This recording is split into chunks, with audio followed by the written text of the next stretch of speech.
Hello everyone, मैं बस queen और आज हम बात करने वाले हैं एक ऐसे कंट्रोवर्सी की जिसने पूरे कोरियन ड्रामा इंडस्ट्री को हिला कर रख दिया है।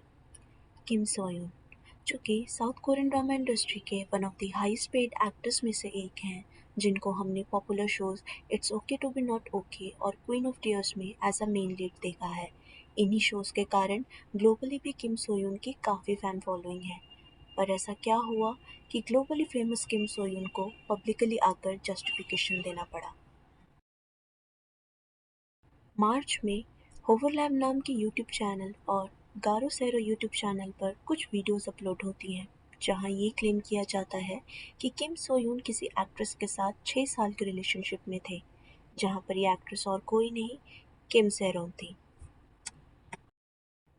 किम सेरोन, जो कि एक जानी-मानी एक्ट्रेस थी, जिन्होंने the famous movie man from nowhere से काफ़ी फेम हासिल किया।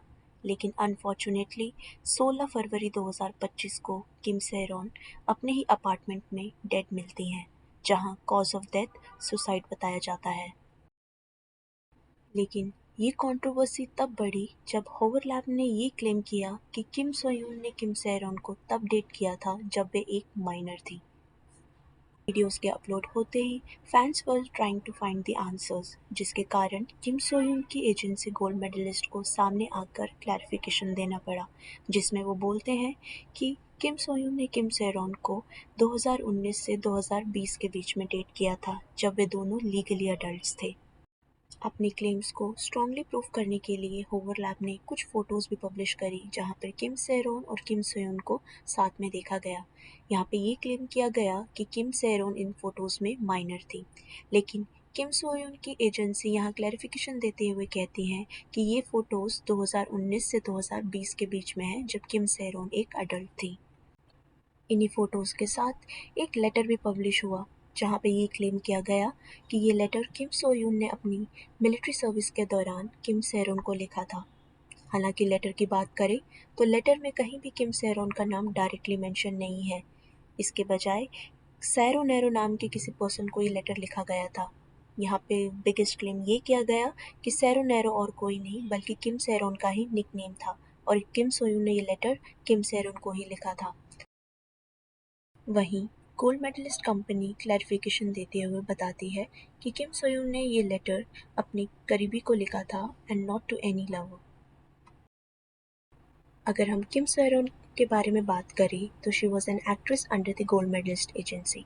नाउ गोल्ड मेडलिस्ट एजेंसी वही एजेंसी है जिसे किम सोयून ने अपनी कज़न के साथ मिलकर इस्टेब्लिश किया था, लेकिन 2022 में ड्रंक एंड ड्राइव केस के बाद किम सेरोन गोल्ड मेडलिस्ट एजेंसी को लीव कर देती हैं। और इसी के साथ-साथ किम सेरोन के ऊपर गोल्ड मेडलिस्ट कंपनी द्वारा 700 मिलियन वॉन का डेब्ट भी आ जाता है। इसी डेब्ट के रिगार्डिंग होवरलैब कुछ मैसेजेस के स्क्रीनशॉट भी पब्लिश करता है, जिसमें किम सेरोन किम सोयोन को मैसेज करते हुए लिखते हैं कि उनको थोड़ा और टाइम दिया जाए ताकि वो अपने डेब्ट को चुका सकें। वहीं एजेंसी क्लैरिफाई करते हुए कहती है कि किम सेरोन को नोटिस उन्हें मेंटली परेशान करने के लिए नहीं, बल्कि एज अ लीगल स्टेप के तौर पर भेजा गया था, और किम सोयून का इस सिचुएशन पे कहीं भी इन्वॉल्वमेंट नहीं था। वहीं कंपनी फर्दर स्टेटमेंट्स देते हुए बताती है कि किम सोयून की चुप्पी का कारण उनकी खराब मेंटल हेल्थ है। के साथ साथ इंटरनेट पे बढ़ती हेट और उनकी गिरती ब्रांड वैल्यू को देखते हुए फाइनली 31 मार्च 2025 को किम सोयून एक प्रेस कॉन्फ्रेंस रखते हैं और अपना पहला अपीयरेंस देते हैं। इस कॉन्फ्रेंस में किम सोयून अपने साइड की स्टोरी भी रखते हैं।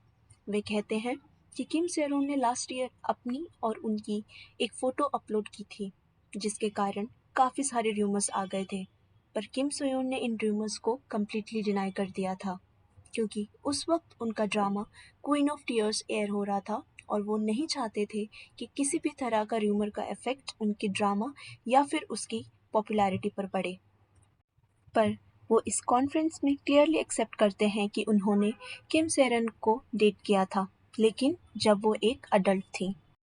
अपनी बात रखते हुए किम सेरन सभी को एड्रेस करते हुए कहते हैं कि जितने भी टेस्टिमनीज, मैसेजेस और फोटोज यूट्यूब पर रिलीज की गई हैं, उनके साथ मैनिपुलेशन हुआ है, जिसके लिए उन्होंने फोरेंसिक एनालिसिस भी करवाया है और आगे फर्दर इन्वेस्टिगेशन के लिए वो और करेंगे।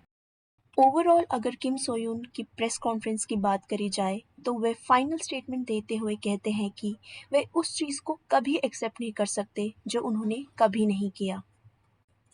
इस प्रेस कॉन्फ्रेंस के बाद फैंस का काफ़ी मिक्स रिएक्शंस देखने को मिला, जहां मेजॉरिटी ऑफ द फैंस ने किम सोयून को उनके अपीयरेंस के लिए क्रिटिसाइज किया और यहां तक कि उन्हें king of fake tears name से भी ट्रोल किया। पर वहीं कुछ ऐसे फैंस भी थे जो स्टिल किम सोयून के ऊपर बिलीव कर रहे थे। 2 महीने होने के बाद भी अभी तक इस केस का फाइनल वर्डिक्ट नहीं आया है, और जहां एक तरफ किम सोयून अपने सारे ब्रांड डील्स खोते जा रहे हैं और अपने करियर के एज पर आ चुके हैं, वहीं एक सवाल अभी भी अनआंसर्ड है कि क्या कारण था किम सेरॉन के सुसाइड करने का। आपका इस केस के बारे में क्या राय है? Please let me know in the comment section. This is Bus Queen. Thank you so much for watching.